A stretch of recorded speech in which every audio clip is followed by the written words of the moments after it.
नमस्कार दोस्तों, study with Dev channel में आपका स्वागत है।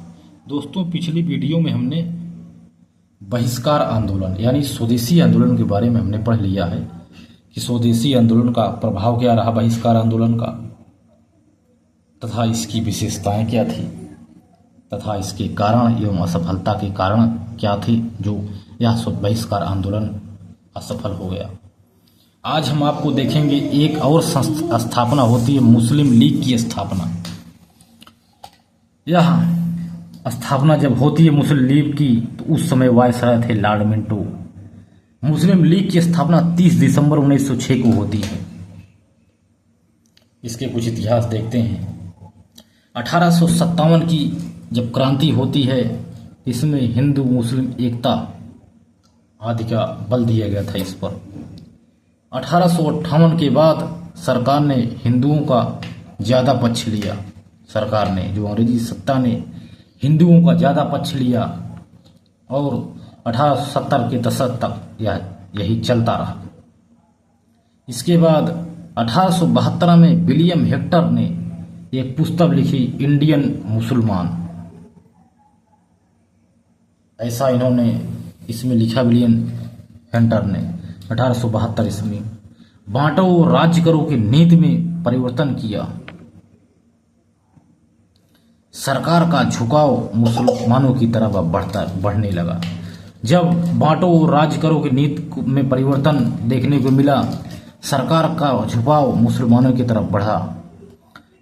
सर सैयद अहमद खान ने सरकार का विरोध नहीं किया। जब सरकार ने ऐसा मुसलमानों के प्रति करना शुरू किया तो सर सैयद अहमद खान ने सरकार का विरोध नहीं किया। 1886 ईस्वी में मोहम्मडन एजुकेशन कॉन्फ्रेंस की स्थापना हुई। 1888 ईस्वी में यूनाइटेड इंडियन पेट्रियाटिक एसोसिएशन की स्थापना हुई।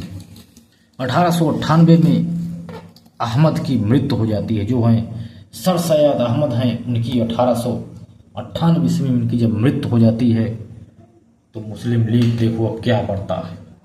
अब 1858 में मृत्यु के बाद मोहसिन उल मुल्क ने मुसलमानों के प्रमुख नेता बने।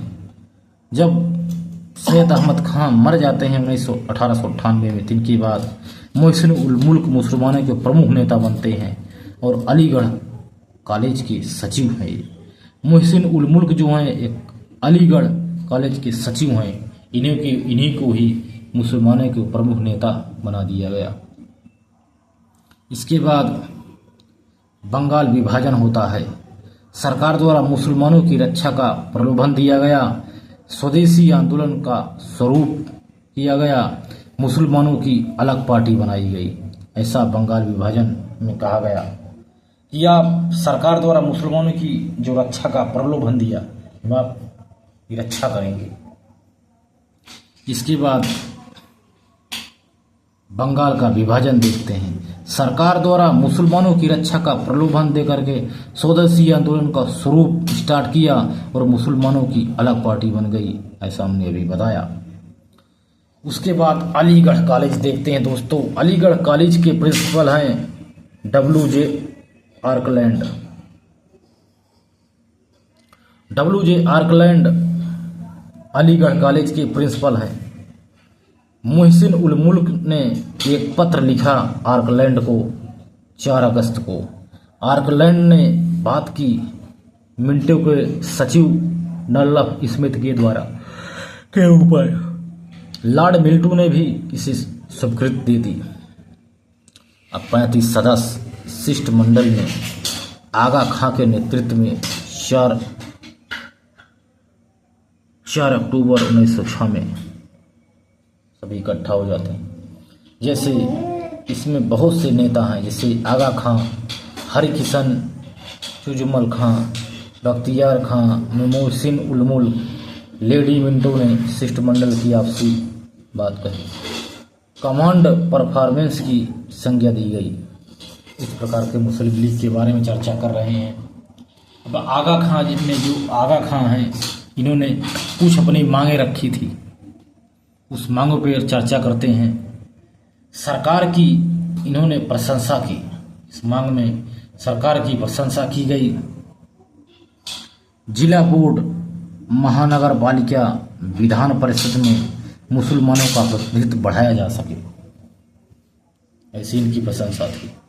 पृथक निर्वाचन मंडल की मांग की गई। वायसराय की कार्यकारिणी परिषद में मुसलमान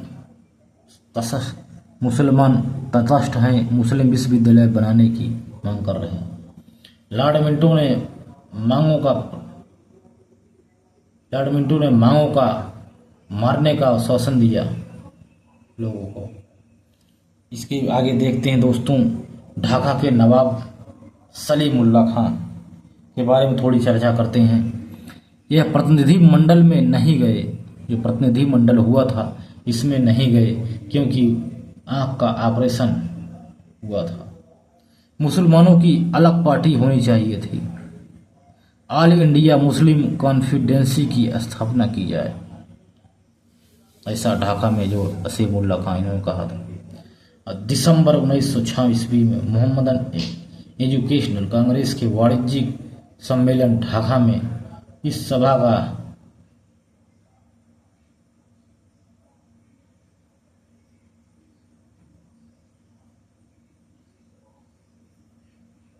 इसके बाद दोस्तों देखते हैं, दिसंबर 1906 में मोहम्मदन एजुकेशनल कॉन्फ्रेंस के वार्षिक सम्मेलन हुआ ढाका में। इस सभा में जो यह कॉन्फ्रेंस वार्षिक सम्मेलन हुआ ढाका में मोहम्मदन एजुकेशनल कॉन्फ्रेंस से कि इस सभा में पार्टी बनाने का निर्णय हुआ कि हम एक अलग पार्टी बनाएंगे तथा सभा के बाद एक अन्य सभा की गई जिसकी अध्यक्षता वकार उल मुल्क ने की। इसमें कहा गया कि सभा की नई पार्टी हम बनाएंगे, ऐसा निर्णय हुआ और सभा के बाद एक अन्य सभा की गई जिसकी अध्यक्षता वकार उल मुल्क ने की थी। इसमें पार्टी के गठन का प्रस्ताव ढाका के नवाब सलीमुल्लाह खां को बताया। इसका समर्थन हाकिम अजमल खां ने किया था। जो है all India Muslim league party की स्थापना 30 दिसंबर 1906 को हुई थी। टोकू मम्मा यहाँ किया है। जब all India Muslim league party की स्थापना हो गई 30 दिसंबर 1906 को, तो पार्टी का एक संविधान होगा, इसका निर्माण किया गया। निर्माण करेंगे ऐसा इसमें बताया गया। वकार उल मुल्क और मोहसिन उल मुल्क ने कहा हम इस पार्टी के संविधान का निर्माण करेंगे। अब देखते मोहम्मद अली जिन्ना के बारे में। इस ढाका सम्मेलन का विरोध किया मोहम्मद अली जिन्ना ने। जो ढाका में सम्मेलन किया गया था इन लोगों के द्वारा, इसका मोहम्मद अली जिन्ना ने विरोध किया। इसमें शामिल होने के पश्चात कांग्रेस के कलकत्ता सम्मेलन में भी शामिल हुए थे। उसके बाद 1913 ईस्वी में जिन्ना भी मुस्लिम लीग में शामिल हो गए तथा 1916 में मुस्लिम लीग कांग्रेस के बीच में एक समझौता होता है, इसे लखनऊ पैक्ट कहते हैं। आगा खां तृतीय को लीग का अस्थायी अध्यक्ष बनाया गया। लीग का उद्देश्य क्या था आइए देखते हैं।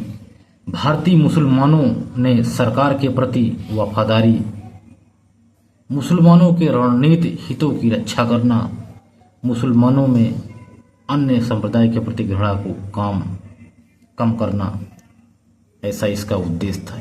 मुसलमानों में जो अन्य संप्रदाय के प्रति जो घृणा है इसको कम करना, मुसलमानों के रणनीतिक हितों की रक्षा करना।